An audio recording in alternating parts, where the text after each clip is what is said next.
بسم اللہ الرحمن الرحیم۔ میری لائبریری وائس کی پیاری سی فیملی کو میرا سلام۔ ویڈیو شروع کرنے سے پہلے آپ سے التماس ہے کہ اس ویڈیو کو لائک کرنا، کمنٹ کرنا اور شیئر کرنا مت بھولیے گا، اور اگر آپ میرے چینل پر نیو ہیں تو چینل کو سبسکرائب بھی کر لیجئے گا اور بیل نوٹیفیکیشن کو آن کر دیجئے گا تاکہ میری آنے والی تمام نیو ویڈیوز کی اپڈیٹس آپ تک بر وقت پہنچ سکیں۔ تو ویورز، آئیے چلتے ہیں ناول بازی کی نیکسٹ ایپیسوڈ کی طرف۔ ایاز رات کو نہ جانے کس وقت آیا تھا، میں سوچتے سوچتے سو گیا تھا۔ صبح کو ایاز سے ملاقات ہوئی۔ وہ مطمئن تھا اور اس کے چہرے پر کوئی خاص بات نہیں تھی۔ ناشتے کی میز پر میں نے اسے لیڈی جہانگیر پر قاتلانہ حملے کے بارے میں بتایا تو وہ اچھل پڑا۔ ارے کب ہوا؟ کس نے کیا؟ اس نے پریشان لہجے میں پوچھا۔ ابھی تک معلوم نہیں ہو سکا ایاز، لیکن بہت جلد پتہ چل جائے گا۔ تم فکر مند نہ ہو۔ ویسے لیڈی جہانگیر نے مجھے خود اپنے آپ سے کسی طرح رابطہ قائم کرنے سے منع کر دیا تھا، ورنہ شاید میں وہیں ہوتا۔ واقعی بھیا، یہ تو ذرا پریشان کن خبر ہے۔ بیچاری لیڈی جہانگیر جتنی نیک اور انسان دوست خاتون ہے، اس کا کوئی شمار نہیں کیا جا سکتا۔ میں تو واقعی ان کے لیے فکر مند ہو گیا ہوں۔ ہاں ایاز، لیکن خود لیڈی جہانگیر کا بھی یہی خیال ہے کہ یہ حملہ انہیں قتل کرنے کے لیے نہیں تھا، بلکہ شاید خوفزدہ کرنے کی کوئی کوشش تھی۔ میرا خیال ہے بہت جلد اس کوشش کا کوئی نتیجہ سامنے آ جائے گا، میں نے چائے دانی سے پیالی میں چائے انڈیلتے ہوئے کہا، اور ایاز سر ہلانے لگا۔ خیر چھوڑو ان باتوں کو ایاز، اس سلسلے میں جو کچھ ہوگا دیکھ لیں گے۔ تم یہ بتاؤ کہ تمہارا اپنا مشن کیا رہا؟ بھیا، جس قدر آپ نے کہا تھا اتنا میں معلوم کر چکا ہوں، ایاز نے جواب دیا۔ مثلاً شیخ جمال صاحب کی گتے کے کارٹن بنانے کی ایک بہت بڑی فیکٹری ہے جو ملک میں بھی کارٹن سپلائی کرتی ہے، اور یہ کارٹن ایکسپورٹ بھی ہوتے ہیں۔ شیخ جمال صاحب خود اس فیکٹری کی نگرانی کرتے ہیں۔ کافی بڑا کاروبار ہے، بے شمار مشینیں لگی ہوئی ہیں اور ان کی مالی حالت بہت بہتر ہے۔ اس کے علاوہ ان کا ایک بیٹا مسعود اختر امپورٹ اینڈ ایکسپورٹ کی ایک فرم چلاتا ہے۔ گرین روڈ پر ماڈل سینٹر میں اس کی یہ فرم گرینڈ ایکسپورٹرز کے نام سے چل رہی ہے۔ وہ اس کا مینیجنگ ڈائریکٹر ہے اور خود ہی اس کی دیکھ بھال کرتا ہے، ایاز نے جواب دیا۔ اب میری حیران ہونے کی باری تھی۔ میں سنبھل کر بیٹھ گیا۔ کیا نام لیا تم نے؟ میں نے آہستہ سے پوچھا۔ گرینڈ ایکسپورٹرز، ایاز نے جواب دیا۔ Green road model centre? میں بڑبڑایا۔ ہاں کیوں؟ کیا آپ دیکھ چکے ہیں یہ فارم؟ ایاز نے سوال کیا، لیکن میرے ذہن میں دھماکے ہو رہے تھے۔ ہاں ٹھیک ہی تو ہے۔ اینجل نے اس شخص کا نام مسعود ہی لیا تھا، اور مسعود نے اینجل کو یہی پتہ بتایا تھا۔ ایک دم سے میری حالت کچھ عجیب سی ہو گئی۔ ایک انوکھا خیال میرے ذہن میں سرعت سے آیا تھا اور مجھے بے چین کیے دے رہا تھا۔ ایاز نے بھی میرے چہرے کی یہ پرجوش کیفیت دیکھی اور خاموشی سے مجھے گھورتا رہا۔ پھر جب اس سے یہ خاموشی برداشت نہ ہو سکی تو اس نے خود ہی سے توڑا۔ منصور بھیا، کوئی خاص بات ہے؟ کیا انکشاف ہوا ہے میری اس بات سے؟ بتا دوں گا ایاز، بتا دوں گا۔ کیا مسعود اختر کے بارے میں اس کے علاوہ بھی اور کچھ معلوم ہو سکا؟ نہیں، کوئی خاص بات نہیں، البتہ یہ تصویر میں نے حاصل کر لی ہے اس کی، ایاز نے کہا اور ایک تصویر نکال کر میرے سامنے ڈال دی۔ اب اس بات میں کوئی شک و شبہ نہیں تھا کہ یہ وہی مسعود اختر تھا جسے میں نے اینجل کے ساتھ اس ہوٹل میں دیکھا تھا، اور جو اینجل سے رومان بھگانے کی کوشش کر رہا تھا۔ میں بے اختیار اچھل پڑا اور بے تکلفی سے ایاز کے شانے پر ہاتھ مارتے ہوئے کہا، ایاز، اگر کام بن گیا تو یوں سمجھو لطف آ جائے گا۔ کچھ پتہ بھی تو چلے بھیا، کیا کام بن رہا ہے؟ ہم تو بس آپ کی صورت دیکھنے کے علاوہ اور کچھ نہیں سمجھ پا رہے، ایاز نے بھولی سی شکل بنا کر کہا، اور میں پرخیال آنکھوں سے اسے دیکھنے لگا۔ Very good Ayaz, very good. بہر صورت ہم اس سلسلے میں کام کریں گے، ذرا لیڈی جہانگیر کا مسئلہ حل ہو جائے۔ ٹھیک ہے، جب کام کریں گے دیکھا جائے گا، ایاز بچوں کی طرح ناراض ہوتے ہوئے بولا، اور میں ناشتے کی میز سے اٹھ گیا۔ میں غور کرنا چاہتا تھا، اس بارے میں اچھی طرح سوچنا تھا۔ واقعی یہ تو زبردست کام ہو رہا تھا، اتنا زبردست اگر میری مرضی کے مطابق سب کچھ ہو جائے تو لطف ہی آ جائے۔ ایاز ناشتے کے کمرے سے اٹھ کر میرے ساتھ ہی میرے پیچھے آیا تھا۔ وہ ناراضگی کا اظہار ضرور کر رہا تھا، لیکن اس کے دل میں بھی یہ بے چینی موجود تھی کہ معلوم کرے کہ اس انکشاف سے مجھے کیا فائدہ ہوا ہے۔ میں خیالات میں ایسا غرق تھا کہ ایاز کے ان جذبات پر توجہ نہیں دے سکا اور وہاں سے ڈرائنگ روم میں آ گیا۔ اوہ، میرا خیال ہے بھیا میں آپ کو سوچنے دوں، شاید آپ تنہائی چاہتے ہیں، اس نے کہا اور میں چونک پڑا۔ ارے نہیں نہیں ایاز، یقین کرو ایسی بات نہیں ہے، بس اس انکشاف نے مجھے ذہنی طور پر اس قدر الجھا دیا ہے کہ میں ڈوب گیا تھا۔ تو اب بتا دو بھیا کیا معاملہ ہے؟ بیٹھو، میں نے کہا اور وہ بیٹھ گیا۔ دراصل ایاز، میں اس شخص کو ابھی 1-2 دن پہلے دیکھ چکا ہوں، اور جن حالات میں دیکھا تھا انہیں سوچ کر مجھے یہ احساس ہو رہا ہے کہ عظمت کے لیے ایک بہترین کام ہونے والا ہے۔ کیا مطلب؟ سنو سنو، تفصیل سے سنو۔ میں نے اسے اینجل کے ساتھ دیکھا تھا۔ مسعود اختر کو؟ ایاز نے کہا۔ ہاں، وہ شاید کسی تیسری شخصیت کے مدعو کرنے پر آئی تھی، لیکن جس شخصیت نے انہیں مدعو کیا تھا وہ اس ہوٹل میں نہیں پہنچی جہاں یہ دونوں یکجا ہوئے تھے۔ پھر مسعود اختر اور اینجل ایک میز پر بیٹھ گئے، ساتھ کھانا کھایا۔ دونوں ایک دوسرے کے بہت زیادہ شناسا نہیں تھے، صحیح طور پر تعارف اسی دن ہوا تھا، اور مسعود اختر اینجل سے رومان بھگانے کی کوشش کر رہا تھا۔ تو پھر؟ ایاز نے الجھے ہوئے لہجے میں پوچھا۔ پھر تو بہت کچھ ہو جائے گا۔ اگر مسعود اختر جیسے ٹٹ پونجیے سیٹھ جبار کی لڑکی کو شیشے میں اتارنے کی کوشش کرنے لگیں اور سیٹھ جبار کو اس بارے میں پتہ چل جائے تو خود اس کا رویہ کیا ہوگا؟ میرا خیال ہے وہ ان معاملات کو پسند نہیں کرے گا۔ اور ایاز، اگر معاملات کو اس طرح بڑھا چڑھا کر اس کے سامنے لایا جائے کہ وہ غصے کی شدت سے پاگل ہو جائے تو؟ میں نے سوال کیا۔ بھیا، اپن نہیں سمجھا، اپنا کھوپڑی بہت چھوٹا ہے، ذرا صحیح طرح سمجھاؤ، ایاز نے بازاری لہجے میں کہا، اور میں ہنس پڑا۔ ایاز، سیٹھ جبار غصے سے پاگل ہو جائے گا اور مسعود اختر کے خلاف یقینی طور پر کوئی ایسی کارروائی کرے گا کہ مسعود اختر کو لینے کے دینے پڑ جائیں گے۔ یہ بات تو عقل میں آنے والی ہی نہیں ہے کہ وہ مسعود اختر جیسے لوگوں کو گھانس ڈالے۔ چنانچہ میرا خیال ہے کہ عظمت کو یا کسی اور کو شیخ جمال اور مسعود اختر سے انتقام لینے کی ضرورت نہیں پیش آئے گی۔ ان دونوں کا حساب کتاب سیٹھ جبار ہی کے ہاتھوں درست ہو جائے گا۔ باقی اگر شیخ جمال بھی کوئی حیثیت رکھتا ہے تو کم از کم 2 سرمایہ دار آپس میں لڑ جائیں گے اور ہم ان کی اس لڑائی کا نتیجہ دیکھیں گے، میں نے کہا، اور ایاز کے چہرے پر عجیب سے تاثرات پھیل گئے۔ پلاننگ تو بہت اچھی ہے بھیا، مگر ہم اس میں کس طرح کامیاب ہوں گے؟ بس اسی پر تو غور کرنا ہے ایاز، یہی کام کرنے میں تو لطف آئے گا، بجائے اس کے کہ ہم براہ راست شیخ جمال اور اس کے بیٹے کے خلاف کوئی کارروائی کریں۔ بہتر یہ ہے کہ انہیں اس مصیبت میں پھنسا دیں۔ باقی رہا مسئلہ شیخ جمال سے کچھ وصول کرنے کا، تو اس کارروائی کا آغاز بھی میں جلد ہی کیے دیتا ہوں، جیسا تم پسند کرو بھیا۔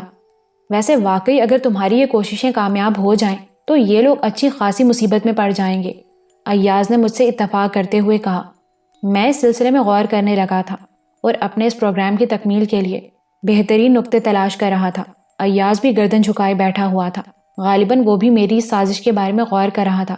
پھر میں نے ایک طویل سانس لے کر کہا، ٹھیک ہے ایاز، ہمیں سب سے پہلے لیڈی جہانگیر کی خبر لینی ہے، میں اس کے بارے میں بہت فکر مند ہوں، میں نے کہا، اور ایاز بھی گردن ہلانے لگا۔ وہ خود بھی اس کے بارے میں بہت سوچ بچار کر رہا تھا۔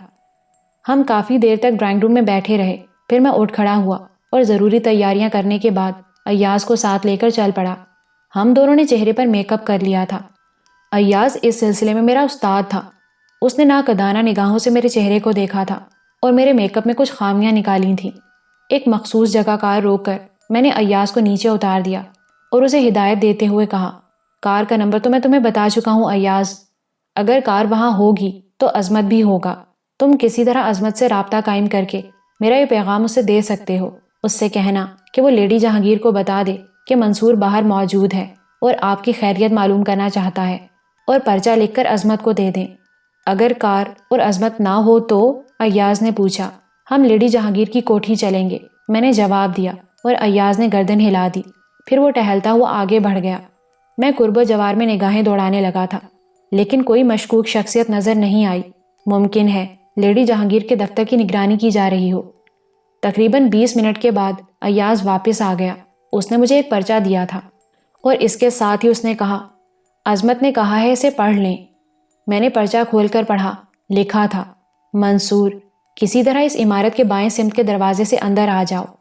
میں نے ادھر کھڑے چوکیدار کو اطلاع بھجوا دی ہے، وہ تمہیں اس جگہ پہنچا دے گا جہاں میں تم سے ملاقات کر سکتی ہوں، آ جاؤ۔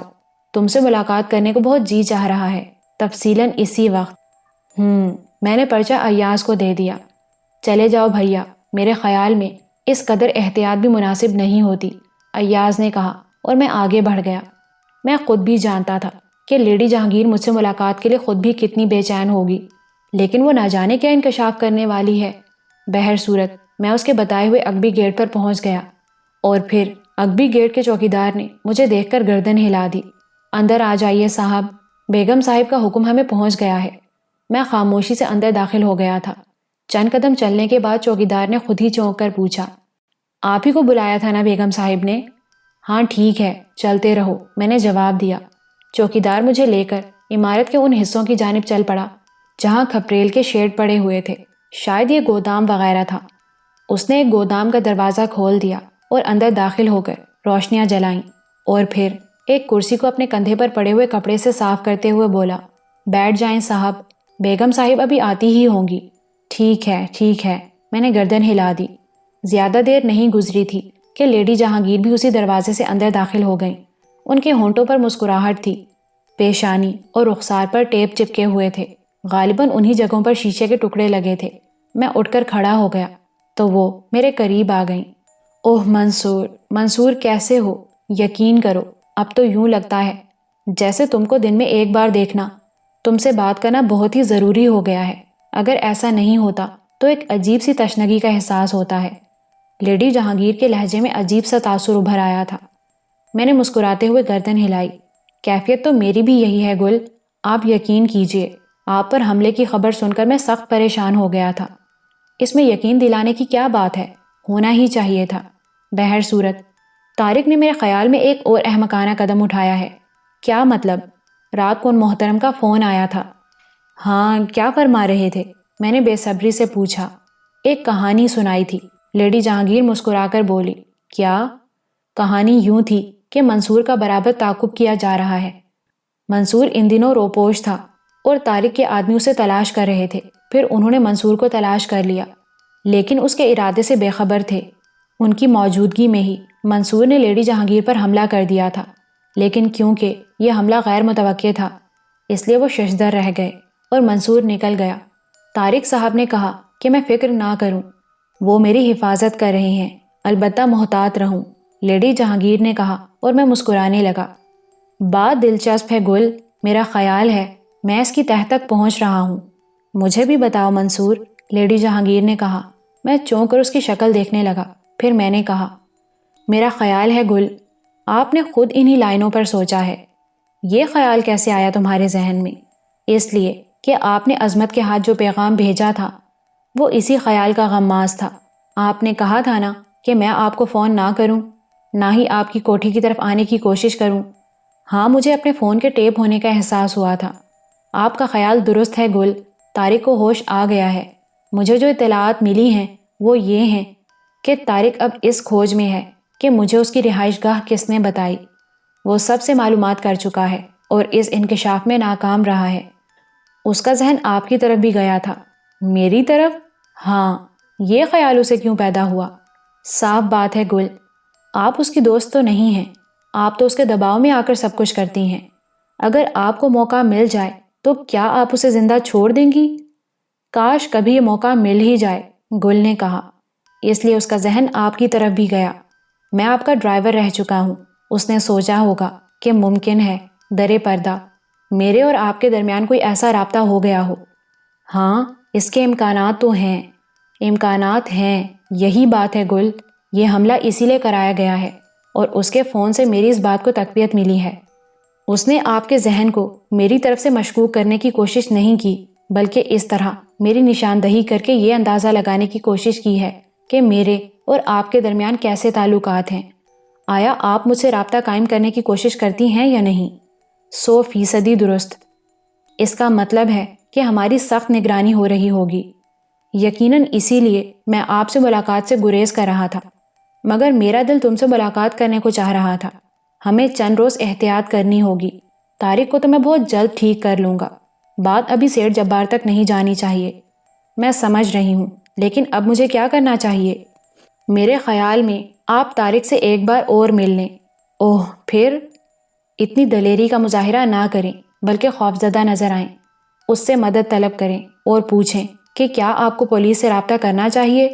ٹھیک ہے، بالکل ٹھیک ہے، اس دوران عظمت ہمارے درمیان رابطے کا ذریعہ رہے گا۔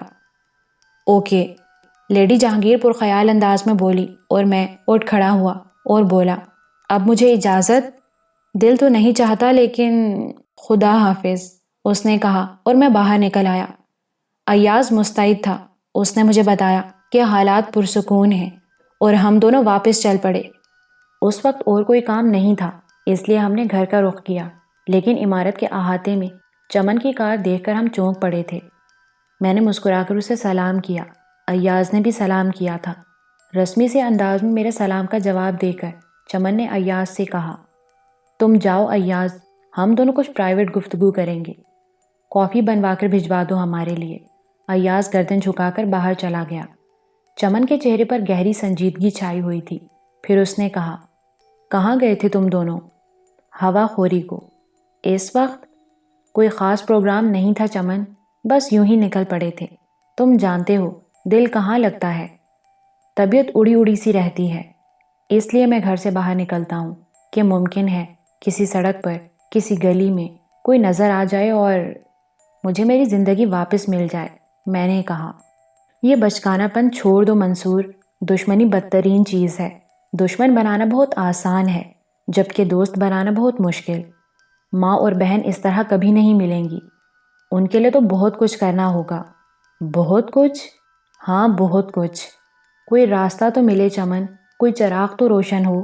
میں تو سب کچھ کرنے کو تیار ہوں، مجھے اجازت دو تو میں اس بارے میں کچھ سوچوں، کوئی بہتر حل تلاش کروں۔ اجازت کی کیا ضرورت ہے چمن؟ میرے پشت پناہ ہو کر مجھ سے اجازت طلب کر رہے ہو؟ اپنے چند ہمدردوں کے بلبوتے پر تو میں نے زندگی دوبارہ جاری کی ہے۔ میرے حالات تو تمہارے علم میں ہیں، مجھے بتاؤ کیا کروں؟ فکر مت کرو منصور، میں بہت جلد کوئی حل نکالوں گا۔ اس وقت خاص طور سے تم سے ملنے آیا تھا۔ کوئی خاص بات ہے؟ ہاں بس وہ کل کی بات، تغلق خان نے تم سے بدتمیزی کی تھی، تم نے جس طرح اس کی بدتمیزی برداشت کی وہ بڑے ضرف کی بات تھی، لیکن کیا بتاؤں، ہماری دنیا عجیب ہے۔ حالانکہ شاید تمہیں یقین نہ آئے کہ یہ Tughlaq Khan university of California کا پی ایچ ڈی ہے۔ اوہ، میں نے ہونٹ سکیڑ لیے۔ بلا شبہ جیدار اور جاندار آدمی ہے۔ فرانس کی پولیس کو اس نے ناکو چنے چبوا دیے تھے۔ فرانس کی سب سے مضبوط جیل سے بھاگ کر آیا ہے اور بعض معاملات میں میرا استاد ہے، اس لیے اس کا خیال کرنا پڑتا ہے۔ اسی ملک کا باشندہ ہے؟ ہاں، 15-16 سال پہلے اس نے یہاں زبردست ہنگامے کیے تھے۔ کوئی اور ہوتا تو شاید زندگی کی آخری سانس تک اس ملک میں دوبارہ قدم رکھنے کی ہمت نہ کرتا۔ اس کے چند اہل خاندان آج تک اس کی وجہ سے جیل میں پڑے ہوئے ہیں، لیکن وہ نہ صرف دوبارہ آ گیا بلکہ دیکھ لو کس قدر آزادی سے دندناتا پھر رہا ہے۔ تمہارے پاس کیوں آیا تھا؟ بس ملاقات کرنے۔ کسی خاص مقصد سے آیا ہے؟ بہت گہرا انسان ہے، کہاں کھل سکتا تھا؟ رہائش کہاں ہے اس کی؟ یہ نہیں معلوم۔ چمن، میرا ایک کام کر دو، میں نے کسی فوری خیال کے تحت کہا۔ کیا؟ وہ چونک کر بولا، میں اس سے ملاقات کرنا چاہتا ہوں۔ کیوں؟ کوئی خاص بات ہے؟ بس ایک بار ملاقات کرا دو، لیکن کسی ایسے علاقے میں جہاں ہم تینوں کے علاوہ کوئی نہ ہو۔ مجھے نہیں بتاؤ گے کہ کیوں ملنا چاہتے ہو اس سے؟ چمن نے گہری نگاہوں سے مجھے دیکھ کر پوچھا۔ ابھی نہیں چمن، لیکن براہ کرم یہ کام کر دو۔ ٹھیک ہے، اب جس وقت بھی ملا میں کوشش کر کے بندوبست کر لوں گا۔ مجھے یہ بتاؤ، تمہارے دل میں میرے لیے تو کوئی کدورت نہیں ہے؟ نہیں میرے مخلص، میں اتنا ناسپاس نہیں ہوں۔ اگر برا منانے کی کوئی بات ہوتی تو تم جان لیتے۔ میں اتنی جرأت کہاں کر سکتا تھا کہ تمہارے گھر پر تمہاری کسی محبوب شخصیت کی بات کا برا مانتا؟ یہ تصور ہی ذہن سے نکال دو۔ تم بار بار مجھے حیران کر دیتے ہو منصور، چمن نے کہا اور کسی خیال میں ڈوب گیا۔ وہ خالی خالی نگاہوں سے میرا چہرہ تکتا رہا۔ پھر اس نے گہری سانس لے کر کہا، میں تم سے جب بھی ملتا ہوں منصور تو ذہن پریشان ہو جاتا ہے۔ مجھے اپنی اس بدنصیبی کا احساس ہے چمن، میں نے پھیکی سی مسکراہٹ کے ساتھ جواب دیا اور وہ چونک کر مجھے دیکھنے لگا، پھر گردن ہلاتے ہوئے بولا، میری بات کا غلط نتیجہ مت اخذ کرو، میری پریشانی کی وجہ تمہاری بدنصیبی نہیں ہے بلکہ چند احساسات ہیں۔ مجھے یہ بتانے کی کوئی ضرورت نہیں کہ میں ایک ایسا انسان ہوں جو معاشرے کی پیشانی کا بدنما داغ ہے۔ منصور، لیکن میرا ضمیر جب مجھے ملامت کرتا ہے تو میں کرب میں مبتلا ہو جاتا ہوں۔ بہرحال میں نے جس الجھن کا ذکر کیا ہے وہ یہ ہے کہ تم صرف سازش کا شکار ہو کر غلط راستوں کی طرف جا رہے ہو، ورنہ تمہارے کردار میں شرافت اور انسانیت کوٹ کوٹ کر بھری ہوئی ہے۔ اور منصور، تمہیں دیکھ کر میرا جی چاہتا ہے کہ تم کسی طور برے انسان نہ بن سکو، مگر حالات مجھے جہاں تک لے جا چکے ہیں چمن، تم جانتے ہو۔ خیر چھوڑو، بس تغلق خان کا مسئلہ حل کرا دو، میں پوری کوشش کروں گا۔ ویسے بگڑا ہوا آدمی ہے، اس لیے اس کے متعلق کوئی حتمی وعدہ نہیں کر سکتا، تاہم کوشش کر کے تمہیں اطلاع دوں گا۔ اوکے چمن، بہت بہت شکریہ، میں نے کہا اور چمن نے رخصت چاہی۔ نہ جانے کیوں میری چھٹی حس بتا رہی تھی کہ چمن کے ذہن میں کوئی اور بات تھی جسے وہ کہہ نہ سکا۔ آخر کیوں؟ اور اب اس کیوں کا جواب کہیں سے نہیں مل سکتا تھا۔ چمن کے جانے کے بعد دیر تک تنہا بیٹھ کر اس کے بارے میں سوچتا رہا۔ پھر حسینہ نے دروازے سے منہ ڈال کر اندر جھانکا اور مجھ سے نگاہ ملتے ہی ہنس پڑی۔ میں نے گہری سانس لے کر اسے دیکھا اور وہ اندر گھس آئی۔ اکیلے ہی بیٹھے ہو؟ اور پھر کافی دیر تک میرا دماغ چاٹتی رہی۔ حسینہ کے جانے کے بعد میں نے سوچا کہ اس کے بابا کو ایک معقول رقم بھجوا دی جائے، کم از کم دنیا کے بہت سے پریشان حال لوگوں میں سے کسی ایک ہی کی مدد ہو جائے۔ چمن سے اس کا پتہ بآسانی معلوم ہو سکتا تھا۔ چمن کا خیال آیا تو ذہن پھر اسی میں الجھ گیا، اور اس کے بعد اس الجھن کو ایاز کی آمد نے توڑ دیا۔ کہو منصور بھیا، کیسے مزاج ہیں؟ چمن کی آمد کے بارے میں معلوم کرنا چاہتے ہو؟ ہاں، اسے دیکھ کر ذہن میں نہ جانے کیوں مجھے چاروں طرف خطرہ ہی خطرہ جاگنے لگتا ہے۔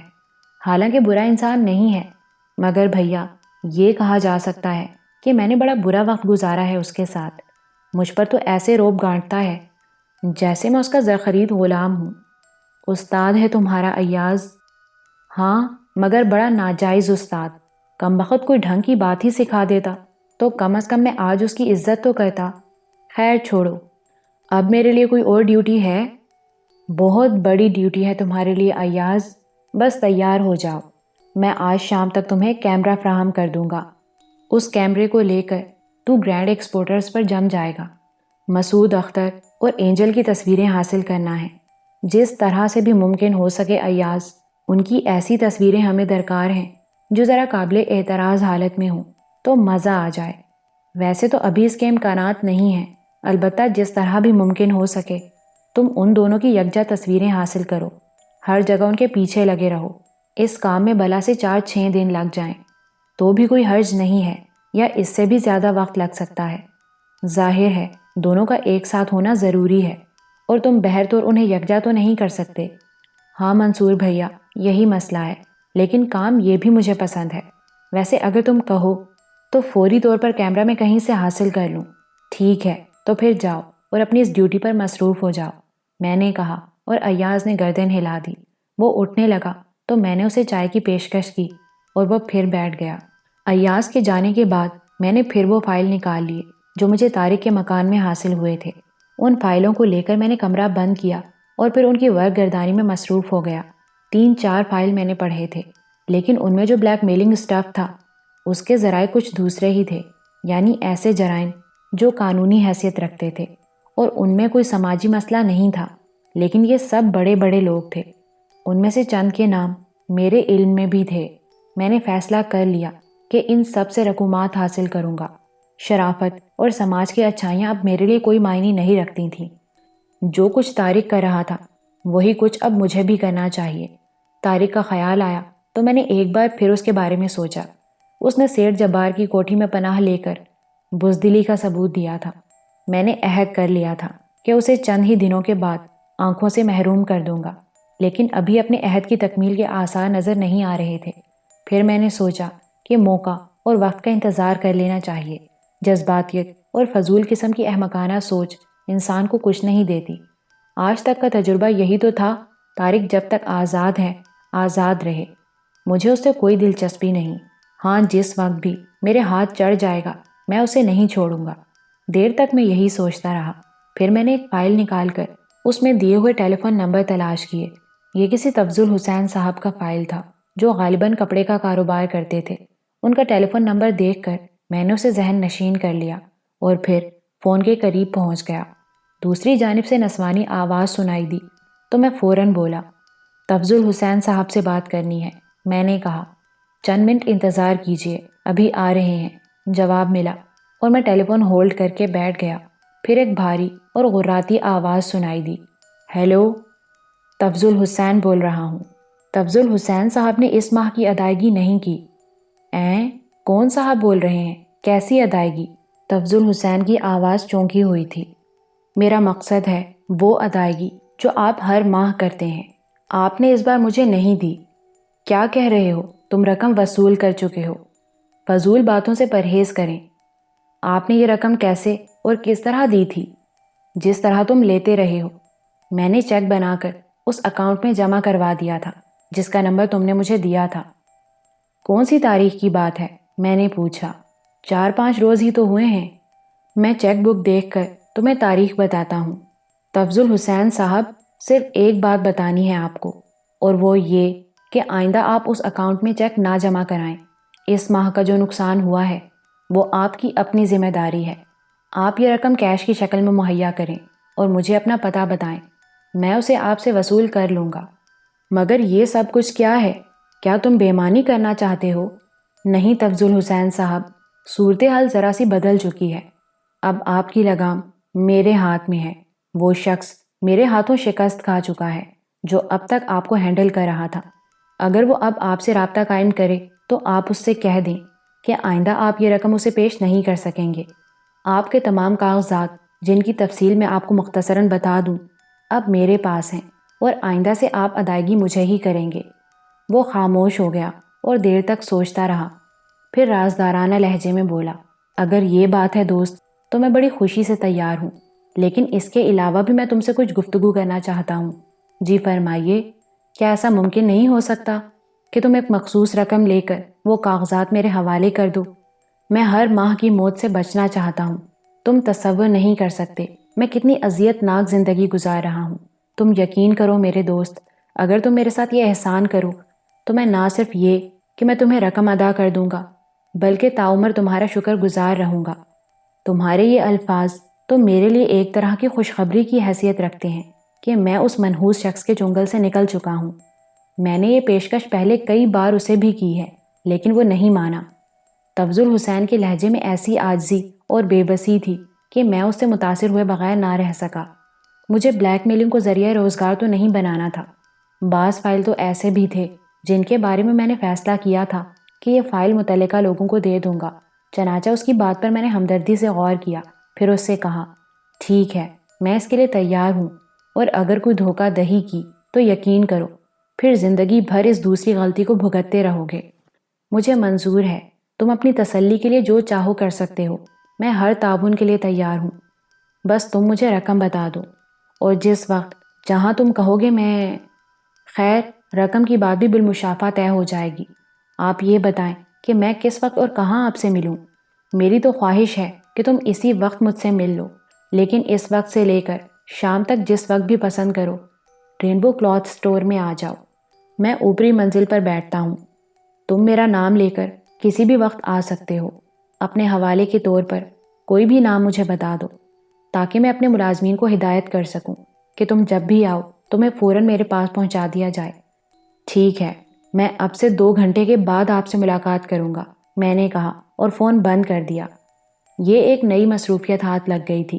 فی الوقت اور کوئی کام نہیں تھا، چنانچہ میں نے اس کے ہر پہلو پر غور کیا اور اس کے بعد فیصلہ کر لیا کہ مجھے تفضل حسین صاحب سے مل لینا چاہیے، لیکن اس احمقانہ انداز میں بھی نہیں کہ میں ان کی دکان میں جاؤں اور ایک بار پھر مجھے جیل کے سلاخوں کے پیچھے ایک بلیک میلر کی حیثیت سے جانا پڑ جائے۔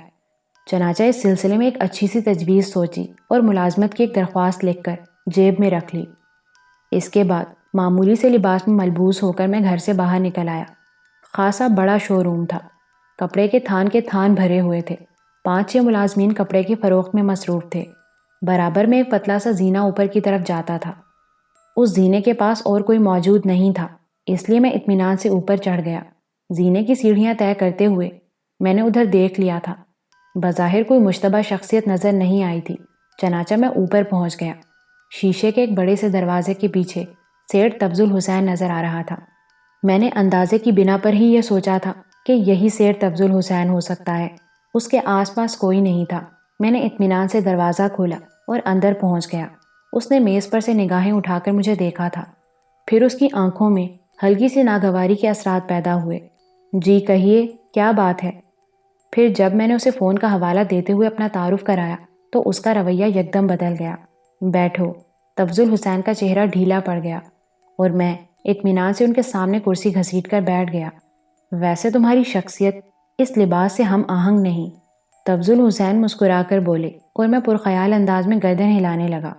یقین نہیں آ رہا کہ تم اتنے خطرناک آدمی ہو سکتے ہو۔ بہر صورت میں نے ان ساری باتوں کے لیے تمہیں تکلیف نہیں دی۔ اگر تمہارے ذہن میں یہ خیال ہے کہ میں نے کسی طور تمہارے خلاف کوئی حرکت کی ہے تو اسے ذہن سے نکال دو بیٹے۔ میں تم سے پہلے بھی کہہ چکا ہوں کہ میں ایک ستم رسیدہ آدمی ہوں۔ بے شک مجھ سے غیر قانونی حرکت ہوئی ہے، لیکن بیٹا انسان ہوں۔ اس کی جو سزا مجھے بھگتنی پڑی ہے اس کا تم تصور بھی نہیں کر سکتے۔ مالی طور پر تو جو کچھ ہوا سو ہوا، لیکن ذہنی طور پر مجھے شدید کرب سے گزرنا پڑا ہے۔ تم تو میرے مددگار ہو، بھلا میں تمہارے خلاف کوئی سازش کس طرح کر سکتا تھا؟ بتاؤ، جو کچھ تم نے کہا ہے کیا وہ درست کہا ہے؟ تفضل حسین نے پوچھا۔ آپ سے ایک درخواست کرنا چاہتا ہوں، میں نے کسی قدر کھردرے لہجے میں کہا۔ مجھے بیٹا کہہ کر مخاطب نہ کریں۔ ساری زندگی جذبات میں الجھ کر اپنے آپ کو احمق سمجھنے کے لیے تیار نہیں ہوں۔ اوہ اچھا، میں محسوس کر رہا ہوں، لیکن یقین کرو، بھروسہ کرو مجھ پر۔ بیٹا کہہ کر تم سے کوئی ناجائز فائدہ اٹھانا نہیں چاہتا۔ میرے تمہارے درمیان جو بات ہوگی وہ پوری طرح ٹھوس اور قابل عمل ہوگی۔ جس طرح ہمارے درمیان ٹیلی فون پر گفتگو ہو چکی ہے اس میں کوئی رخنہ نہیں ڈالا جائے گا۔ جی، یہی بہتر رہے گا، میں نے سرد لہجے میں کہا۔ تو پھر تمہیں کس نام سے مخاطب کروں؟ اس کی بھی ضرورت نہیں ہے، میں آپ کے سامنے موجود ہوں۔ آپ مجھ سے پوچھ لیجئے، کیا میرے کاغذات تمہارے پاس موجود ہیں؟ اس وقت نہیں ہیں۔ معاملے کی بات ہو جائے تو کاغذات آپ کے حوالے کر دیے جائیں گے۔ تو کیا تم اس بات پر تیار ہو کہ مجھے ہمیشہ کی اس اذیت سے نجات دلا دو؟ ہاں، میرا طریقہ کار مختلف ہے۔ میں آپ کو وہ کاغذات دے سکتا ہوں، اور اگر آپ کے ذہن میں یہ خیال ہو کہ میرے پاس ان کی کوئی فوٹو اسٹیٹ وغیرہ موجود ہوگی تو براہ کرم اپنے ذہن سے نکال دیں۔ مکمل فائل آپ کے حوالے کیا جائے گا، اور جو کچھ آپ سے طے کروں گا وہ قطعی اور آخری ہوگا۔ ٹھیک ہے، میں تم پر اعتماد کرتا ہوں۔ بولو، کیا چاہتے ہو؟ 1,00,000 روپے، میں نے جواب دیا، اور تفضل حسین سوچ میں ڈوب گیا۔ پھر بولا، یہ رقم فراہم کرنا میرے لیے مشکل ضرور ہوگا، لیکن ناممکن نہیں۔ کوئی رعایت ہے اس میں؟ نہیں تفضل حسین، میرے خیال میں ابھی سودے بازی کرنا نہیں جانتا ہوں۔ آپ جانتے ہیں کہ اگر یہ فائل اس شخص کے پاس رہتا تو نہ جانے کتنے عرصے تک ممکن ہے تا زندگی وہ آپ کو اس ذہنی کرب میں مبتلا رکھتا اور آپ سے رقومات وصول کرتا رہتا۔ اس طرح 1,00,000 روپے کے عوض یہ فائل بہت سستی ہے۔ ہاں، اس میں کوئی شک نہیں ہے۔ بہر صورت مجھے منظور ہے۔ فائل کب مل جائے گی؟ رقم کب ملے گی؟ میں نے سوال کیا۔ اگر تم فائل ساتھ لائے ہو تو یہ رقم ابھی مہیا ہو سکتی ہے۔ نہیں، میں فائل ساتھ نہیں لایا، لیکن آپ آج ہی شام کو 4 بجے یہ رقم لے کر کسی مقررہ جگہ آ جائیں، میں فائل آپ کے حوالے کر دوں گا۔ فائل مکمل طور پر دیکھے بغیر میں رقم تمہیں نہیں دوں گا۔ وہ مجھے منظور ہے، لیکن آپ بھی یہ سن لیں کہ اگر آپ نے اس کے علاوہ کوئی حرکت کی تو پھر آپ کو مزید نقصانات سے دوچار ہونا پڑے گا۔ ٹھیک 4 بجے بہرام اسکوائر کے سامنے جو کارپوریشن پارک ہے اس میں پہنچ جائیں۔ رقم آپ کے پاس ہونی چاہیے، فائل میرے پاس موجود ہوگی۔ اسی شام 4 بجے میں نے فائل ایک بریف کیس میں رکھی اور اسی لباس میں چل پڑا۔ حالانکہ راستہ طے کرتے ہوئے میں نے متعدد خطرات کے بارے میں سوچا۔ میں نے یہ بھی سوچا تھا کہ میں تنہا رہ کر ان تمام لوگوں سے رقومات وصول نہیں کر سکوں گا جن کی فائلیں میرے پاس موجود ہیں۔ اس کے لیے مجھے چند افراد کی ضرورت پڑ سکتی ہے، کیونکہ اس طرح میں ایسے خطرات مول لوں گا جن کا تعلق بظاہر میری موجودہ زندگی سے نہیں ہے، لیکن یوں کہا جائے تو غلط نہ ہوگا کہ یہ خطرات میں جان بوجھ کر خرید رہا ہوں۔ لیکن بہر صورت مجھے رقم بھی جمع کرنی تھی۔ 1,00,000 روپیہ بہت ہوتا ہے، نہ جانے کس کس کام آئے، خاص طور سے میرے ذہن میں تغلق خان تھا۔ میں اس خطرناک آدمی کو اس لیے حاصل کرنا چاہتا تھا، میری خواہش تھی کہ میں اسے اپنی مدد پر آمادہ کر لوں۔ اتنا بڑا آدمی اگر میرے ساتھ شامل ہو جائے تو میرے کام میں بڑی آسانیاں پیدا ہو سکتی تھیں۔ اس لیے میں نے چمن سے اس شخص سے ملاقات کرنے کے لیے کہا تھا۔ دیکھنا یہ تھا کہ چمن اسے تیار کر پاتا ہے یا نہیں، یا وہ مجھ سے ملاقات کرنے کے بعد میری مدد پر آمادہ ہوتا ہے یا نہیں۔ وہ مغرور آدمی تھا، اس کا غرور بھی توڑنا تھا، اور اس کے لیے میرے ذہن میں خاص پروگرام تھا۔ بہرام اسکوائر کے سامنے ایک چھوٹا سا پارک تھا جو بلدیہ نے بنایا تھا۔ پارک میں جھولے وغیرہ لگے ہوئے تھے۔ ننھے ننھے بچے یہاں شام کے وقت کھیلنے آ جایا کرتے تھے۔ میں کئی بار اس پارک کو دیکھ چکا تھا اور کئی بار میرے دل میں یہ خواہش پیدا ہوئی تھی کہ کاش مجھے بھی اس پارک میں کھیلنے کا موقع مل سکتا۔ یہاں سے تھوڑے فاصلے پر وہ مکان تھا جہاں میں اپنے والدین کے ساتھ رہا کرتا تھا۔ پارک میں بہت سے بچے کھیل رہے تھے۔ بریف کیس میں نے ایک درخت کی آڑ میں رکھ دیا اور وہاں سے کافی دور ہٹ آیا۔ ٹھیک 4 بجے تفضل حسین پارک میں داخل ہوا۔ میں نے اس کی نگاہوں سے بچ کر اس کے اعتراف کا جائزہ لیا۔ بظاہر تو کوئی اور نہیں تھا، تفضل حسین کے ہاتھ میں ایک بریف کیس تھا اور وہ بظاہر ادھر ادھر دیکھتے ہوئے آگے بڑھ رہا تھا۔ چند ساعت کے بعد میں اس کے قریب پہنچ گیا اور وہ چونک پڑا۔ اوہ، تم آ گئے؟ وہ لمبا سانس لے کر بولا۔ ہاں آئیے، میں نے کہا، اور وہ پھر ادھر ادھر دیکھنے لگے۔ اس درخت کے پاس پہنچ کر جہاں وہ بریف کیس رکھا ہوا تھا، میں نے تفضل حسین کے ہاتھ سے اس کا بریف کیس لے لیا اور اسے کھول کر دیکھا۔ نوٹوں کی گڈیاں سجی ہوئی تھیں۔ یقینی طور پر یہ پورے 1 لاکھ تھے۔ چنانچہ میں نے اپنا بریف کیس اٹھا کر اس کے ہاتھ میں تھما دیا۔ آپ پورے اطمینان سے اسے چیک کر لیں۔ جس طرح آپ نے دیانتداری سے اپنا کام سر انجام دیا ہے، اسی طرح میں نے بھی دیانتداری سے اپنا کام کیا ہے۔ تفضل حسین، آپ ایک ایک کاغذ دیکھ لیں۔ اگر کہیں غیر مطمئن ہوں تو مجھے بتائیں۔ ابھی آپ کی رقم میرے پاس موجود ہے۔ یہاں کوئی خطرہ تو نہیں ہے؟ وہ ادھر ادھر دیکھتے ہوئے بولا۔ جی نہیں، کوئی خطرہ نہیں ہے۔ آپ اطمینان سے یہاں اس بینچ پر بیٹھ جائیں۔ میں نے درخت کی دوسری سمت پڑی ہوئی بینچ کی طرف اشارہ کیا اور تفضل حسین بینچ پر جا بیٹھا۔ اس نے لرزتے ہاتھوں سے بریف کیس کھولا اور پھر وہ فائل نکالی۔ اس کے بعد وہ فائل کا ایک ایک کاغذ دیکھنے لگے۔ میری نگاہیں چاروں طرف بھٹک رہی تھیں، لیکن شاید تفضل حسین شریف آدمی ہی تھا۔ ابھی تک کوئی ایسی مشتبہ شخصیت نظر نہیں آئی تھی جس کے بارے میں یہ سوچ سکتا کہ اسے تفضل حسین نے اپنی مدد کے لیے بلایا ہوگا۔ وہ جلدی جلدی سارے کاغذات دیکھتا رہا۔ اس کا سانس بری طرح پھول رہا تھا، لیکن چہرے پر خوشی کے آثار نظر آ رہے تھے۔ پھر اس نے پوری فائل دیکھ کر بند کر دی اور گہری گہری سانسیں لینے لگا۔ بالکل مکمل فائل ہے، وہ بھاری لہجے میں بولا۔ تو گویا ہمارے درمیان سودا بخیر و خوبی طے ہو گیا۔ سودا مت کہو اسے بیٹے، ایک بار پھر میں تمہیں بیٹا کہہ رہا ہوں۔ اب تو تمہیں اس میں کوئی شک و شبہ نہیں ہوگا کہ میرے ان الفاظ میں کوئی کھوٹ ہے۔ تو میں کہہ رہا تھا کہ تم نے تو مجھے ذہنی کرب سے نجات دلائی ہے۔ کاش میں تمہارے بارے میں کچھ جان سکتا۔ شکریہ تفضل حسین، بس اتنا ہی کافی ہے کہ ہمارے درمیان ایک صحیح سودا ہو گیا۔ اس سے زیادہ میرے بارے میں جاننا نہ آپ کے لیے سود مند ہوگا نہ میرے لیے، میں نے جواب دیا اور بریف کیس اٹھا کر چل پڑا۔ پارک سے نکل کر میں نے تیزی سے ایک سمت کا رخ کیا اور جس قدر جلد ممکن ہو سکا وہاں سے دور نکل آیا۔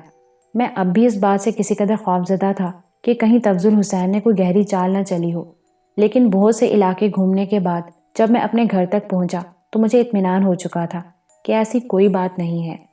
رات کو عظمت حسب معمول اپنے گھر جانے کے بجائے میرے پاس پہنچا۔ اس کے پاس لیڈی جہانگیر کا ایک لفافہ موجود تھا جو اس نے میرے حوالے کر دیا۔ رسمی گفتگو کے بعد میں نے لفافہ کھول کر دیکھا۔ لکھا تھا، ڈیئر منصور، پروگرام کے مطابق میں طارق سے گرینڈ ایونیو کے ایک ریسٹورنٹ میں ملی جس کا حوالہ خود مجھے طارق نے دیا تھا۔ میں نے اپنی دانش میں تو بہت عمدہ اداکاری کی ہے، لیکن یہ نہیں جانتی کہ اس میں کس حد تک کامیاب رہی ہوں۔ میں نے طارق سے کہا کہ میں بے حد خوفزدہ ہوں۔ کیوں نہ میں ملک چھوڑ دوں اور کچھ عرصے کے لیے باہر چلی جاؤں، کہیں یوں نہ ہو کہ منصور دوسری کوشش میں مجھے قتل کر دے۔ اس بات پر طارق نے مجھے تسلی دیتے ہوئے کہا کہ ایسا ممکن نہیں ہوگا۔ میری دن رات نگرانی کی جا رہی ہے اور منصور کو اس سلسلے میں کامیابی نہیں ہوگی۔ تب میں نے طارق سے پوچھا کہ اگر وہ کہے تو میں منصور کے بارے میں پولیس کو کوئی رپورٹ دے دوں، پولیس کو پرانے کیس کا حوالہ دیتے ہوئے بتاؤں کہ منصور اب مجھ سے انتقام لینے پر آمادہ ہے۔ اس طرح پولیس بھی اس کے پیچھے لگ جائے گی۔ لیکن طارق نے مجھے منع کر دیا اور کہا کہ یہ مناسب نہیں ہوگا، مجھے اس پر اعتماد رکھنا چاہیے۔ اس کے علاوہ کوئی خاص بات معلوم نہیں ہو سکی۔ اگر کوئی مزید ہدایت ہو تو عظمت کو زبانی سمجھا دو۔ ہمیں بہت زیادہ محتاط رہنے کی ضرورت ہے۔ زیادہ تر ہمارے پیغامات زبانی ہی ہونے چاہیے، کیونکہ وہ کمبخت اب پوری طرح مستعد ہو چکا ہے۔ اس کی صحت بھی اب بالکل ٹھیک نظر آتی ہے۔ تمہاری گل۔ پرچہ پڑھنے کے بعد میں نے اسے پھاڑ دیا۔ اور کوئی خاص بات عظمت؟ نہیں منصور بھیا، بس باقی سب ٹھیک ٹھاک ہے۔ ٹھیک ہے، تم جاؤ، آرام کرو، اور لیڈی جہانگیر کا خیال رکھنا، میں نے کہا، اور وہ اسبات میں سر ہلاتا ہوا چلا گیا۔ مسحری ہلنے لگی، خاصی زور زور سے ہلی تھی۔ میں شاید کوئی خواب دیکھ رہا تھا۔ دفتن میری آنکھ کھل گئی۔ یہ حسینہ تھی جو میرے بستر پر کود رہی تھی۔ کیا مصیبت آ گئی ہے تم پر جو یوں کود رہی ہو؟ میں نے کروٹ بدل کر کہا۔ وہ ٹنن ٹنن آئی تھی۔ کون؟ میں نے ناک سکوڑ کر پوچھا۔ ارے وہی جو اس کالے کوے میں چینختی رہتی ہے۔ خدا ہی سمجھے گا تجھے حسینہ، کم از کم اپنی بات تو ڈھنگ سے سمجھا دے۔ میں جمائی لے کر اٹھ بیٹھا۔ ہم نے کہا نا، وہ جو تم کان سے لگا کر ہالو ہالو کرتے ہو نا، اسی میں گھنٹی بجی تھی۔ کوئی اور تو تھا نہیں، ہم نے ہالو ہالو کر لیا۔ وہی بول رہے تھے۔ کون؟ میں اس کی بات سمجھ گیا تھا، کسی نے ٹیلی فون پر گفتگو کی تھی۔ بڑے صاحب۔ اوہ چمن، اچھا پھر؟ بس کہنے لگے منصور کو بلا دو، کچھ کام ہے۔ میں نے کہا کہاں بلا دوں؟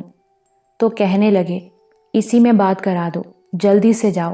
سو ہم جلدی سے آ گئے، اور اب تمہیں اٹھائے جا رہے ہیں پر تم اٹھتے ہی نہیں۔ اوہ اچھا، چلو جلدی سے ناشتہ وغیرہ لگا دو، میں ابھی منہ ہاتھ دھو کر آتا ہوں۔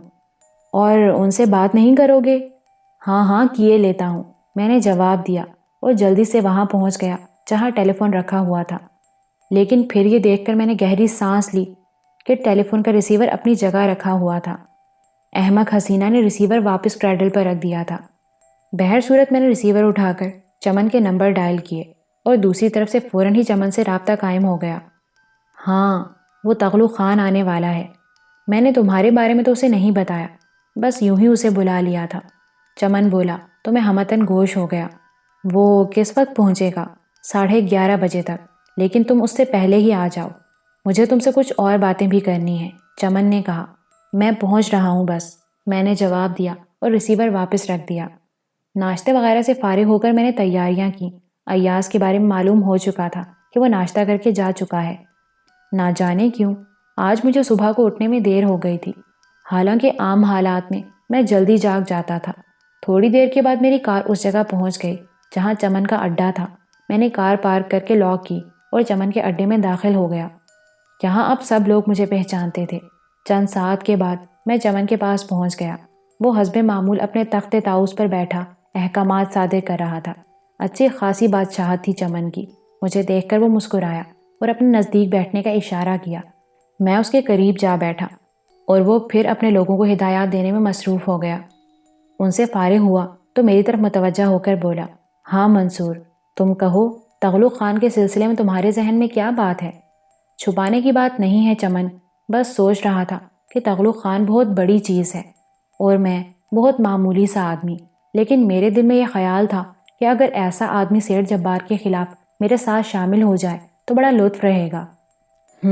تو یہ مسئلہ تھا۔ چمن نے پرخیال انداز میں گردن ہلائی، پھر بولا، مشکل ہے منصور، ناممکن ہے۔ تغلق خان کو تم جانتے نہیں ہو، وہ بہت اونچی چیز ہے۔ میں یہ تو نہیں کہہ سکتا کہ وہ کسی کے لیے کام نہیں کر سکتا، لیکن وہ آزادی سے کام کرنے کا قائل ہے۔ مشکل ہی ہے کہ وہ کسی کے احکامات پر رہ کر کام کرے۔ میں احکامات کی بات نہیں کر رہا چمن، بس میں اسے اپنا مددگار اور ساتھی بنانا چاہتا ہوں۔ اوہ، اس کے ساتھ مل کر سیٹھ جبار کے خلاف کام کرو گے؟ چمن نے پوچھا۔ ہاں، میں نے جواب دیا اور چمن خاموش ہو گیا۔ پھر اس نے کسی قدر الجھے ہوئے لہجے میں کہا، بہرحال ٹھیک ہے، تم کوشش کر لو، لیکن مجھے امید نہیں ہے، وہ بہت مغرور آدمی ہے، مجھے بھی خاطر میں نہیں لاتا، اور میں بھی اس سے الجھتا نہیں ہوں، کیونکہ ہم دونوں ایک دوسرے کے اچھے دوست ہیں۔ ٹھیک ہے، میں کوشش کر لوں گا، ناکام رہا تو بھی کوئی حرج نہیں ہے، میں نے جواب دیا۔ چمن تھوڑی دیر تک کچھ سوچتا رہا، پھر وہ شانے ہلا کر بولا، اس طرح تو تمہارے آنے کا مقصد ہی فوت ہو گیا۔ کیا مطلب؟ میں نہیں سمجھا۔ دراصل میرے ذہن میں کچھ منصوبے تھے۔ میرا خیال تھا کہ میں تمہیں ان راستوں پر لے آؤں۔ بات ہوئی تھی نا ہمارے درمیان، میں نے تم سے اجازت مانگی تھی کہ مجھے کچھ وقت دو، اور اگر سچی بات سننا پسند کرو منصور، تو میں نے جو تمہیں پارٹنرشپ کی پیشکش کی تھی وہ بھی اسی خیال کے تحت کی تھی۔ کس خیال کے تحت؟ میں نے تعجب سے پوچھا۔ دیکھو منصور، میرا کوئی ایک کام نہیں ہے، اس کا اندازہ تم بھی کر چکے ہو۔ میں نے بھی کچھ ہاتھ پاؤں مارے ہیں، اور اس سلسلے میں مجھے ہمیشہ بہتر ساتھیوں کی ضرورت رہی ہے۔ تمہارا کیس تو مجھے معلوم نہیں تھا، لیکن تمہیں دیکھ کر میرے اپنے تجربے نے مجھے بتایا تھا کہ تم نہایت ٹھوس شخصیت کے مالک ہو، ذہین بھی ہو، اور میرے لیے کارآمد بھی ہو سکتے ہو۔ میں نے سوچا تھا کہ اگر تم تیار ہو گئے تو تمہیں اپنے ساتھ شامل کر لوں گا، مگر مسئلہ کیا ہے یہ تو بتاؤ، میں نے دوستانہ انداز میں پوچھا۔ میں چاہتا تھا کہ تم یہاں سے باہر نکل جاؤ۔ میرا کچھ مال ہے جسے چند جگہوں پر پہنچانا ہے، ان جگہوں کے بارے میں تمہیں تفصیلات مہیا کر دوں گا، بشرط یہ تم پسند کرو۔ اس سے تمہیں بھی ایک فائدہ ہوگا۔ وہ کیا؟ میں نے سوال کیا۔ تم مشرق وسطیٰ کی ان چھوٹی چھوٹی ریاستوں میں اپنی ماں اور بہن کی تلاش کر سکو گے، جہاں عموماً یہاں کی لڑکیاں پہنچا دی جاتی ہیں۔ اس کے علاوہ اگر تم کامیاب لوٹ آئے تو تمہاری مالی حالت بھی کافی بہتر ہو جائے گی، اتنی بہتر کہ تم بڑی باقاعدگی سے اعلیٰ قسم کا کاروبار کر سکتے ہو۔ دراصل تمہارے بارے میں بہت غور و خوض کیا۔ دعا تو یہی ہے کہ تمہاری امی اور بہن زندہ سلامت ہوں، خدا کرے وہ تمہیں مل جائیں۔ جو وقت گزر رہا ہے میری تشویش میں اضافہ ہوتا جا رہا ہے۔ آخر اس طویل گمشدگی کا پس منظر کیا ہے؟ پس منظر؟ میں نے سوالیہ نگاہوں سے اسے دیکھا۔ ہاں، پس منظر۔ مسئلہ کچھ بھی تھا۔ ان دونوں کے ساتھ زیادتی کر کے کسی کو کیا ملا؟ اس نے بڑبڑانے کے سے انداز میں کہا۔ میں خاموش نگاہوں سے چمن کو دیکھ رہا تھا۔ وہ چند لمحات تک خیالات میں ڈوبا میری صورت تکتا رہا۔ خاموش کیوں ہو گئے چمن؟ میں نے آہستہ سے کہا۔ بس منصور، ان دونوں کا خیال آ گیا تھا جنہیں میں نے کبھی نہیں دیکھا، جن کے لیے میرا دل اسی طرح دکھتا ہے جیسے میں ان سے اچھی طرح واقف ہوں، ان سے مل چکا ہوں۔ چمن کی آواز بھاری ہو گئی۔ چمن میرے دوست، بار بار تمہارے احسانات کا تذکرہ کچھ بھلا نہیں لگتا۔ تمہاری بے حد عزت کرتا ہوں، اور خود میں یہ مجال نہیں پاتا کہ تمہاری کسی بات سے انکار کر دوں، لیکن جہاں تک ماں اور بہن کی تلاش کا معاملہ ہے، میں باہر کے ممالک میں انہیں کہاں تلاش کروں گا؟ کون سی جگہ انہیں ڈھونڈوں گا؟ کیا اس وسیع دنیا میں مجھ جیسا بے مایہ انسان ان گمنام ہستیوں کو تلاش کر سکے گا؟ میرا ایمان ہے چمن کہ سیٹھ جبار دونوں کے بارے میں جانتا ہے۔ اگر اس کی زبان کھل جائے تو یوں سمجھو ساری مشکلات حل ہو جائیں۔ مجھے تھوڑے عرصے کی مہلت اور دے دو چمن، اس کے بعد تمہاری ہدایات پر عمل کرنے میں مجھے کوئی آر نہیں ہوگا۔ اس تھوڑے عرصے میں تم کیا کرو گے؟ جو کچھ بھی بن پڑا، بس کسی طرح سیٹھ جبار کو مجبور کرنے کا چانس مل جائے۔ چمن خاموش ہو گیا، لیکن اس خاموشی کے بعد اس نے کوئی اور بات شروع کی تھی کہ تغلق خان آ گیا۔ وہ اچانک ہی اندر داخل ہو گیا تھا۔ اس کے ہونٹوں پر مسکراہٹ تھی جو مجھے دیکھ کر سکڑ گئی۔ یہ لڑکا پھر یہاں موجود ہے؟ چمن، تجھے کیا ہو گیا ہے؟ مردوں میں اٹھنا بیٹھنا چھوڑ دیا ہے کیا؟ تغلق خان، منصور میرا بہت عزیز دوست ہے، میں نے تمہیں اس دن بھی بتایا تھا۔ آؤ بیٹھو، میں تمہارا اس سے تفصیلی تعارف کراؤں۔ منصور تم سے ملنا بھی چاہتا تھا، چمن نے کہا۔ نہیں بھائی، میں ٹھیک ٹھاک آدمی ہوں، کسی خراب چکر میں نہیں پڑتا۔ بھگاؤ اس لڑکے کو، تم سے بات کرنی ہے۔ چل بھائی، گولی ہو جا۔ میں نے چمن کی طرف دیکھا، اور چمن خشک ہونٹوں پر زبان پھیر کر مجھے دیکھنے لگا۔ تب میں نے چمن سے کہا، تغلق خان سے پوچھو چمن، یہ مت کسے سمجھتا ہے؟ ارے چمونے، جا میرے لال، بھاگ جا یہاں سے۔ بچے ایسی باتیں نہیں پوچھتے۔ چل اٹھ جا، شاباش۔ یہ میرے محسن کا اڈا ہے تغلق خان، اور تم اس کے دوست ہو، اس لیے میں بھی خاموش ہوا جاتا ہوں، ورنہ ساری زندگی کے لیے تمہارا غرور خاک میں ملا دیتا۔ اچھا چمن، چلتا ہوں۔ میں اٹھ گیا، لیکن تغلق خان کو میری بات لگ گئی تھی۔ اس نے ایک ہاتھ سیدھا کر کے میرا راستہ روک لیا۔ چمن، یہ لڑکا تیری شہ پر بولا ہے، اس نے بھاری آواز میں کہا۔ مجھ سے بات کرو تغلق خان، بھینسے اور چیتے کا فرق سمجھتے ہو؟ اگر نہیں تو کہیں اور ملنا، سمجھا دوں گا۔ ہاتھ ہٹاؤ۔ میں نے اس کے ہاتھ کو جھٹکا دیا اور آگے بڑھ گیا، لیکن تغلق خان جلدی سے آگے بڑھ کر میرا راستہ روک کر کھڑا ہو گیا۔ یہ تیری شہ پر بولا چمن، جواب دے۔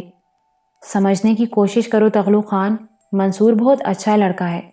لڑکا نہیں، چیتا ہے، چیتا، اور مجھے بھینسے اور چیتے کا فرق سمجھانے پر آمادہ ہے۔ میں بھی دیکھ لوں یہ فرق، پھر بات کروں گا تم سے، تغلق خان نے کہا۔ اجازت دے دو چمن، اس کے بعد ہم دوستی کر لیں گے، میں نے کہا۔ ارے نہیں منصور، یہ کس چکر میں پڑ گئے تم؟ چمن گھبرا کر کھڑا ہو گیا۔ یار تو بڑا تنگ دل ہو گیا ہے چمن، ذرا تیرے میدان میں کھیل لیں گے تو کون سی خرابی ہو جائے گی، تغلق خان بولا۔ تغلق، تم ابھی تک نہیں بدلے، چھیڑ چھیڑ کر جھگڑے نکالنے کی عادت نہیں گئی تمہاری۔ منصور تم سے دوستی چاہتا ہے۔ چمن نے دوبارہ بات برابر کرنے کی کوشش کی، پھر میرا ہاتھ پکڑ کر بولا، تم جاؤ منصور، میں پھر کسی وقت تم سے بات کروں گا۔ وہ آگے بڑھا۔ دوستی ختم چمن، تو تغلق خان کی عادت سے واقف ہے۔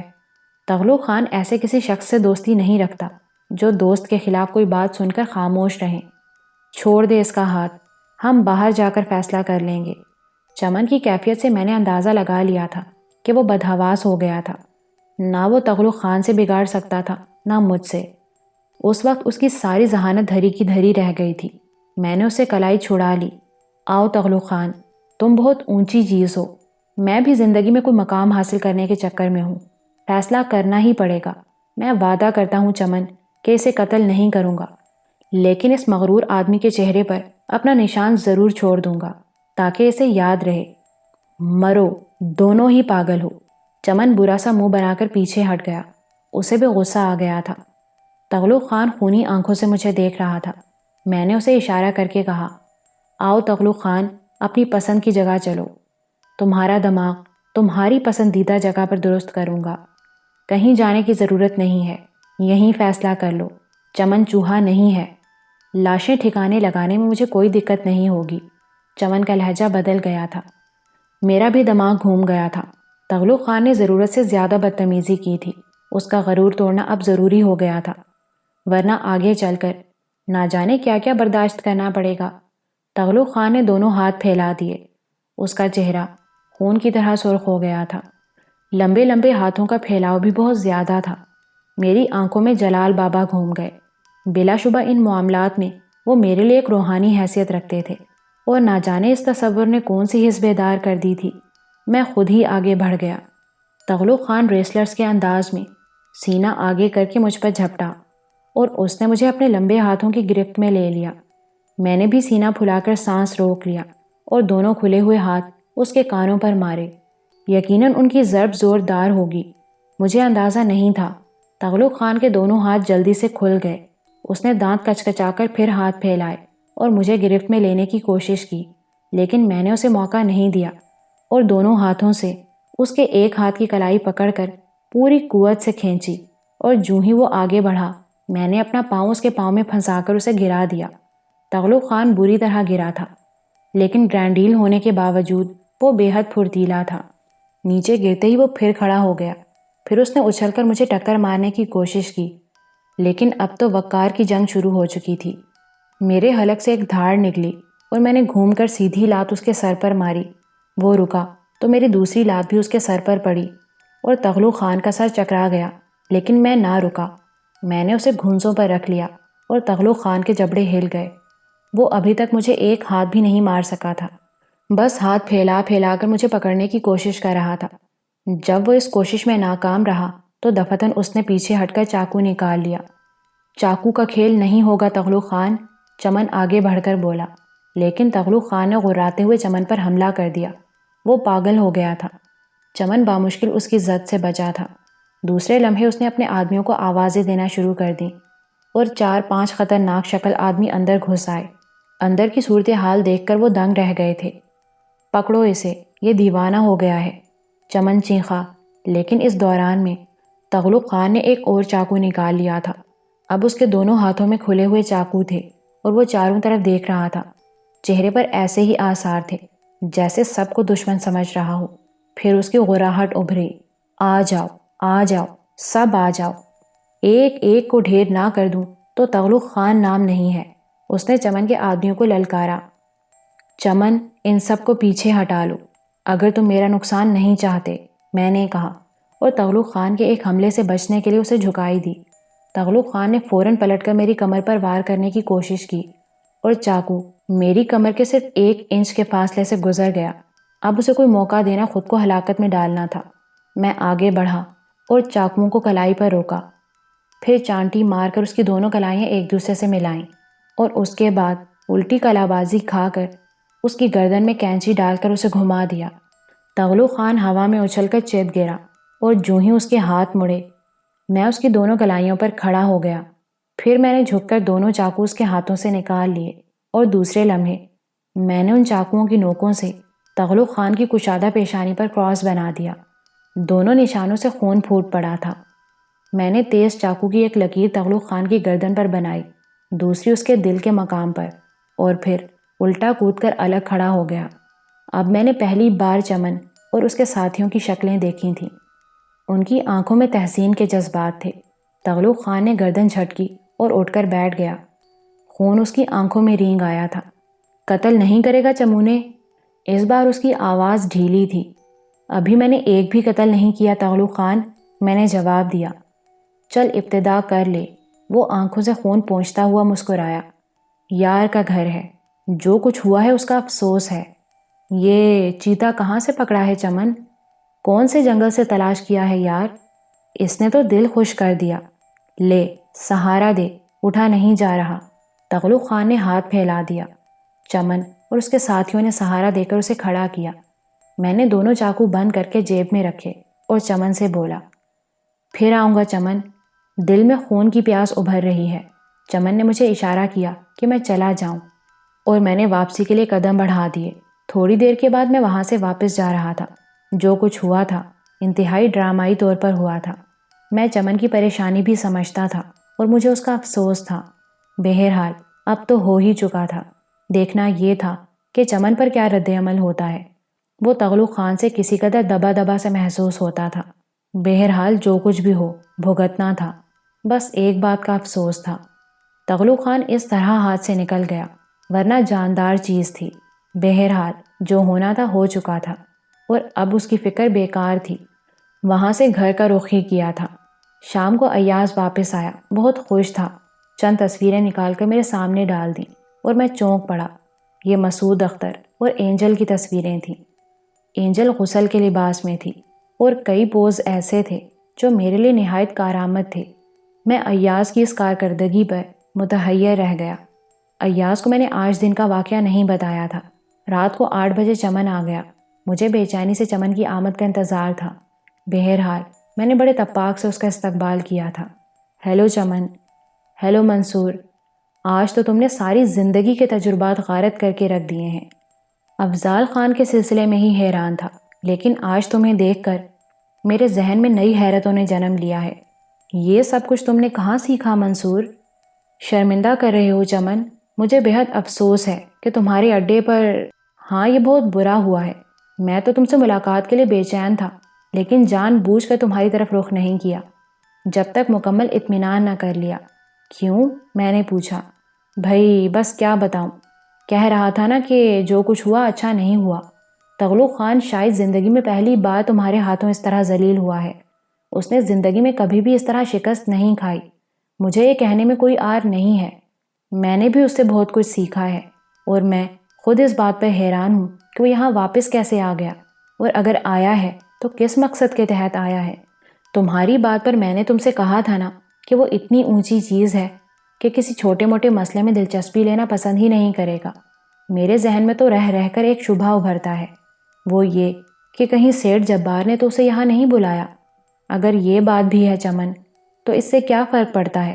ٹھیک ہے، سیٹھ جبار نے اسے کسی بھی مقصد کے تحت بلایا ہو، اس کا واسطہ دوبارہ مجھ سے ہی پڑے گا نا، میں نے بڑے اعتماد سے کہا، اور چمن تحسین آمیز نگاہوں سے مجھے دیکھنے لگا۔ منصور، تم یقین کرو کہ اب تو میں تمہارے بارے میں حیران ہونے لگا ہوں۔ مجھے قدم قدم پر حیرتوں کا سامنا کرنا پڑ رہا ہے۔ اگر تمہاری طرح کا کوئی باصلاحیت نوجوان کسی سے انتقام لینے پر تل جائے تو بلا شبہ خطرناک ترین ثابت ہو سکتا ہے۔ تم سیٹھ جبار کی کوٹھی میں گھس کر اس سے کیوں نہیں جا بھیڑے؟ یہ ساری باتیں اب مجھے بہت حیران کر رہی ہیں منصور۔ میں تمہارے بارے میں تفصیل جاننا چاہتا ہوں، حالانکہ تم بارہا ایسی شکلوں میں میرے سامنے آئے ہو کہ اگر میری باریک بین نگاہیں تمہارا جائزہ نہ لے لیتی اور میرے دل میں تمہاری محبت نہ پیدا ہو جاتی تو شاید میں تم پر توجہ نہیں دیتا۔ تم ایک جیب کترے کے ساتھ میرے پاس پہنچے، وہ تمہارا دوست ہے، پھر لیڈی جہانگیر جیسی عورت نے تم پر الزام لگا کر تمہیں جیل بھجوا دیا۔ اس سے پہلے بھی تم حالات کا شکار ہوتے رہے۔ یہ سب کچھ کیوں ہوا منصور؟ آخر کیا وجہ تھی؟ تم نے اپنے طور پر اپنی صلاحیتوں کا استعمال کیوں نہیں کیا؟ اپنے دفاع کے لیے ہی صحیح، تم نے اپنے دشمنوں کو ختم کیوں نہیں کیا؟ بڑی ہی حیران کن باتیں ہیں، بے حد تعجب خیز۔ میں سوچتا ہوں تو مجھے حیرت ہوتی ہے، چمن نے گردن جھٹکتے ہوئے کہا۔ چمن، تغلق خان کو اس طرح زک پہنچانے میں میری اپنی کوششوں کا دخل نہیں تھا، بس اس نے اس طرح بدتمیزی کی تھی کہ میں برداشت نہیں کر سکا۔ باقی جہاں تک رہا اپنے دشمنوں سے نمٹنے کا مسئلہ، تو یقین کرو چمن، ایک بار پھر کہوں گا کہ بچپن ہی سے میں نے وطن اور انسانوں سے محبت کرنا سیکھا ہے اور پیار محبت کے اس سبق کو جاری رکھنا چاہتا ہوں، لیکن بدنصیبی مجھے بار بار برائیوں کی جانب دھکیل رہی ہے۔ میں معاشرے کا برا کردار نہیں ہوں، لیکن برا بننے پر مجبور ہوں۔ چمن، اگر آج بھی میری ماں اور بہن مجھے مل جائیں تو میں اپنے تمام دشمنوں کو معاف کر دوں گا، ان سے کوئی تعارض نہیں کروں گا، حالانکہ انہوں نے میری زندگی تباہ کر کے رکھ دی ہے۔ سیٹھ جبار اگر اپنی فطرت بدل کر مجھے میری ماں اور بہن کا پتہ بتا دے تو یقین کرو میں اسے بھول جاؤں گا۔ میں مجرم نہیں بننا چاہتا چمن، میں جرم کرنا نہیں چاہتا۔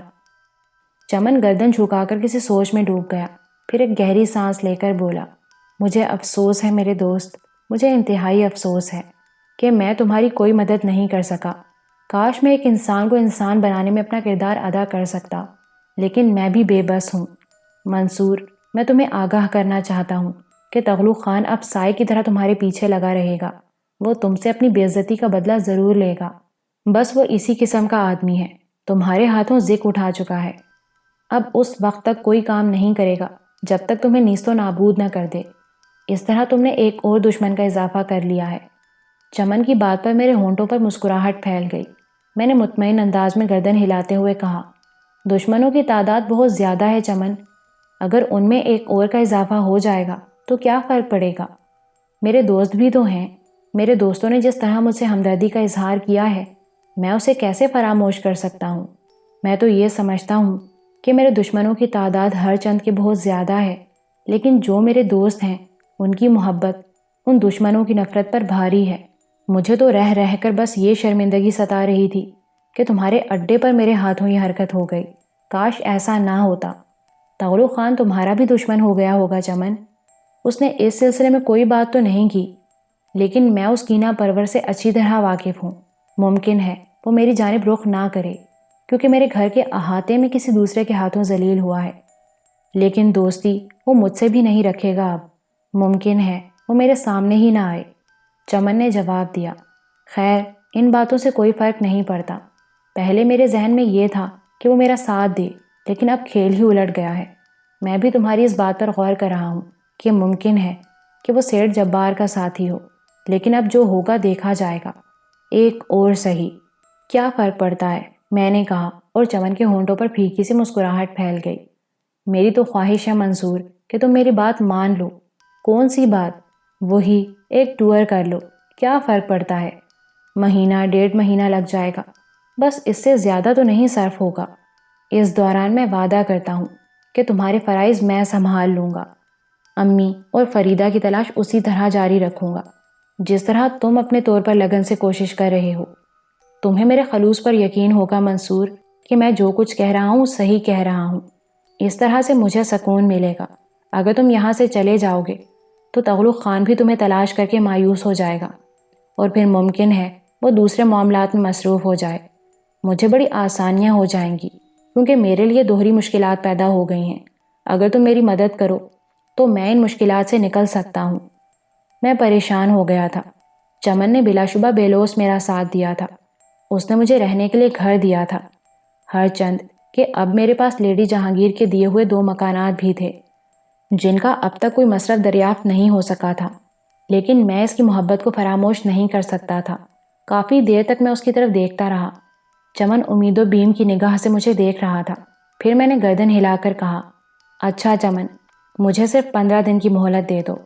15 دن کے بعد تم جس طرح کہو گے میں اس پر عمل کروں گا۔